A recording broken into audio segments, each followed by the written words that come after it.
Welcome again to this campaign on My Gifts for Christmas. And last week we talked about something that, let's be honest, is not always a lot of fun. Last week we were talking about, well, how do we make space for Christ in our heart? Well, first of all, we need to purify our hearts, and we need to let Christ also purify it. And as we said, purification is never really a lot of fun. You know, I don't think people, for example, nobody goes on a diet just for the sake of suffering. If you go on a diet, it's because you have a goal in mind, you want to lose weight. Nobody goes to school all these years just for the sake of suffering and spending long, hard hours going to class and studying. We go to school because we have a goal in mind. And for us to be able to really appreciate this Christmas season, and for us to be willing to go through the purification and all those things that are necessary, it's always important that we keep that goal in mind. And that's what the church gives us this Sunday. We're celebrating Gaudete Sunday. And Gaudete in Latin means rejoice. It is the Sunday in which we rejoice because we know Christ is almost here. The thing that we've been waiting for, the thing we've been longing for all this time, it's almost there within our grasp. And this is a time to rejoice. All of the readings, they talk about that. Rejoice because the Lord is near.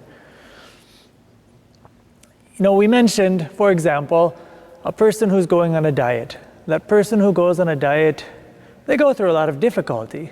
And that's the reason why so many of us quit our diets early on, because we get into it and we realize, wow, this isn't so fun. It's only when you keep your eye on the ball, you keep your eye on the goal, if it's really important to you to lose that weight, that you're going to push through with it. What are some other ways we can get purified? Well, I'm going to give you one that you already know about, but I'd like to mention it again. One way we can purify our hearts, it's called almsgiving. And as you know, we are in a campaign right now to help renovate this beautiful church. So if you want to receive the benefits of all the things that we would like to do for St. Peter's St. Denis, we invite you, get involved with the 1000 by 120 fundraising campaign. Fundraising is never fun for anybody, but if we want to receive those benefits, then let's push through, let's build our community, and let's really give Jesus the best of ourselves. As we said, today's readings talk about rejoicing. St. Paul, especially in his epistle, tells the Christians, and this was interesting because he was in prison, he was suffering when he said this, rejoice. I say it again, always rejoice. Now, if we look at Christmas, what is the overall tone? We can go, even though we're getting ahead of ourselves a little bit, this is coming up next week. But for example, when the angels appear to the shepherds, what do they say?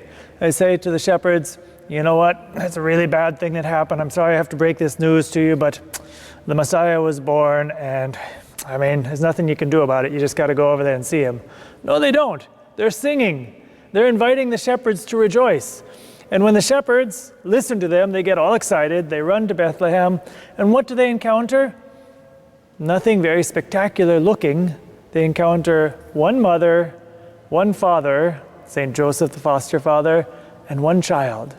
But because of the faith that they had, understanding, we, out of all the people out there, have been invited to encounter the newborn Messiah. They rejoiced. What happened afterwards? The wise men showed up. Again, the wise men, what was their disposition? Were they cursing and being angry because God sent them this sign and they had to trudge all the way across the countryside in order to go there? They were privileged. They went out of their way. They wanted to encounter the newborn Messiah. Even though they were pagans and foreigners, they knew something great was happening, and they were privileged to be part of it. And when they went back rejoicing.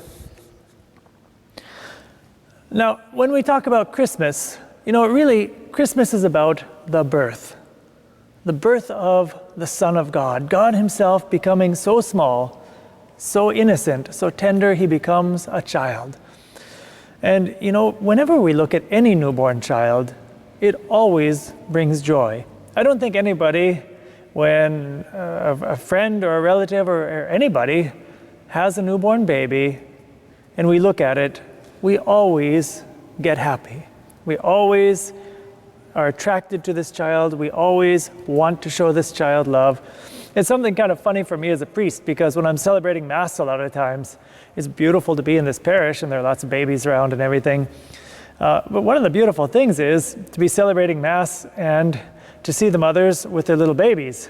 And sometimes it's funny because the babies obviously have no conception whatsoever that there's a Mass going on, and they will make their baby noises and do their baby things. Again, does anyone get mad about it? Does the priest get mad? No, it's actually very touching, because babies always bring joy. And that's part of the reason Jesus chose to do that. God could have come to the world in any way. He could have come in any different form, any different circumstances, but he chose to make himself very small, very innocent, very approachable, and in a way where we would be able to approach him and experience joy. God is something beautiful. He wants to give us something beautiful, and he's inviting us to lower our defenses and to experience that. And the second thing that this celebration can teach us is that God is close to us. God didn't want to remain up in the clouds. God became one of us. And that closeness to us, that's something we can never meditate on enough.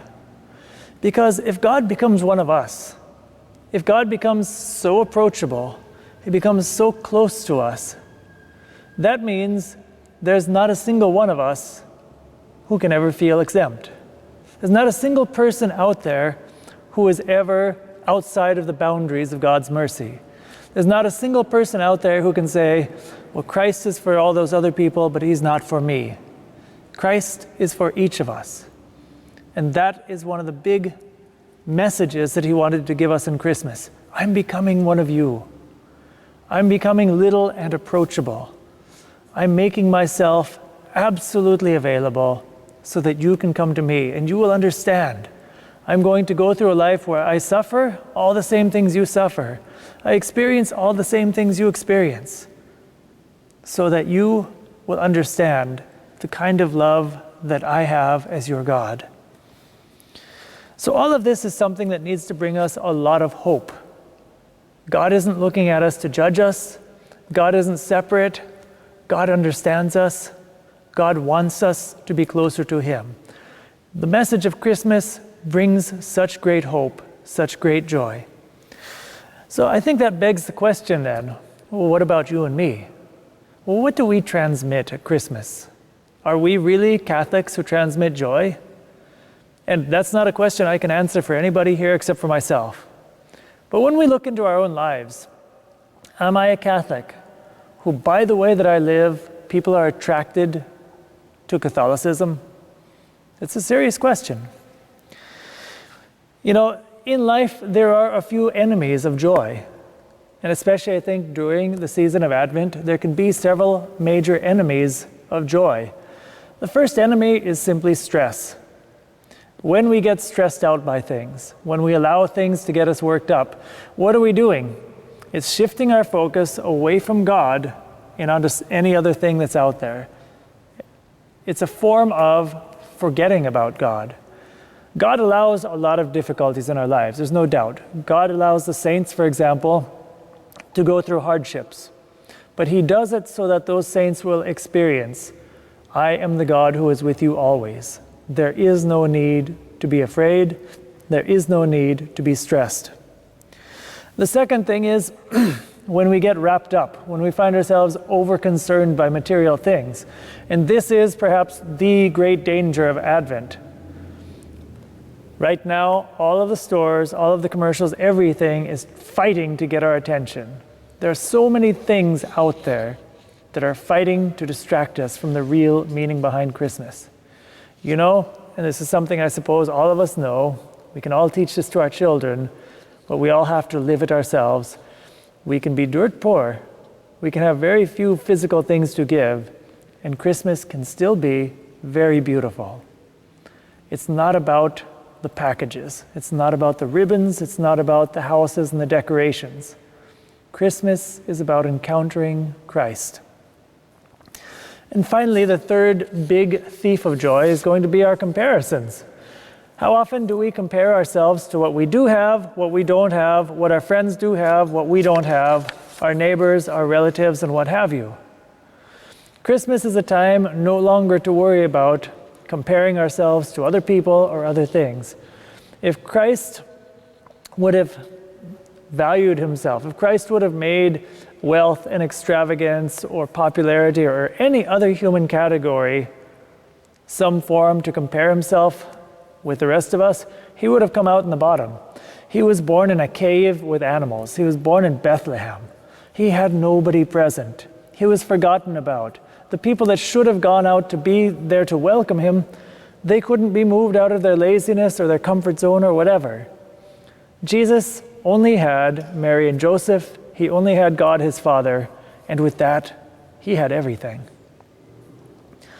So, this Christmas, Christ is inviting us, be messengers of joy. Now, Christ knows who we are. He knows our circumstances. He knows what we're made of. And he says, will you be my messenger? Will you transmit joy to the world? And if Christ himself chose to bring joy in the middle of the most difficult circumstances conceivable, we are meant to imitate Christ. Christ chose to become man. He chose to become small. He chose to become one of us in order to make himself a gift. That is his great gift to us. He doesn't give us things, he gives himself in Christmas. And he's asking us, are you also willing to give yourself to your neighbor? Are you also willing to give joy to your neighbor? And if we want to really prepare for Christmas, perhaps that's the greatest thing we can do. To have a Christmas where we don't focus on ourselves.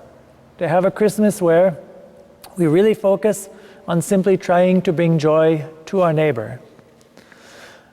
That is what making a gift of ourselves to other people can come down to. So this Christmas, let's receive the gift that Christ wants to give us. Let's open our hearts to receive his gift by making ourselves like him, by making ourselves a gift in return. And then what Christ told us will come true. The more that we give, the more that we will receive. Until next week, I look forward to seeing all of you. Let's keep each other in prayers, and let's keep continuing to spread the joy this week. God bless you all.